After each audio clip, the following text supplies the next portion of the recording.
अस्सलामुअलैकुम नाजरीन, आपसे ब्रेकिंग न्यूज़ शेयर करते चलें कि पाकिस्तान में बड़े बड़े सियासतदान आए मगर जो कारनामा चेयरमैन पाकिस्तान तहरीक इंसाफ जनाब इमरान खान ने सर अंजाम दिया वो कोई ना दे सका।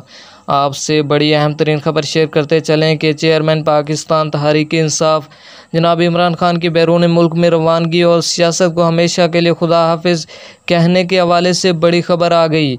जी हाँ नाजरीन, जैसा कि आप लोगों को मालूम होगा कि साबिक वज़ीर-ए-आज़म पाकिस्तान जनाब इमरान खान पाकिस्तान तहरीक इंसाफ गुज़िश्ता कई दिनों से मुश्किल तरीन वक़्त से गुज़र रही है।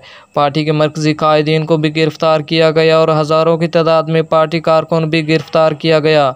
और अब अहम तरीन और बड़ी खबर सामने आ रही है कि इमरान खान के बैरून मुल्क हवाले से इमरान खान को पार्टी रहनुमाओं ने कहा है कि आप फौरी तौर पर मुल्क छोड़कर किसी दूसरे ममालिक में चले जाएं।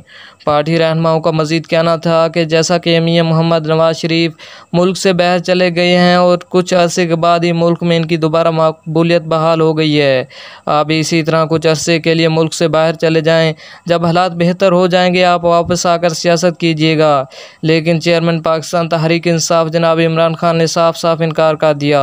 चेयरमैन पाकिस्तान तहरीक इंसाफ जनाब इमरान खान का कहना था कि पाकिस्तान मेरा घर है और मेरा मरना जीना पाकिस्तान के साथ है। मैं कहीं नहीं जा रहा, पाकिस्तान मेरा घर है। पाकिस्तान में रहना मेरे लिए काबिल एज़ाज़ की बात है। पाक फ़ौज हमारा फ़ख्र है और पाकिस्तान मेरी शान है। पाकिस्तान जिंदाबाद।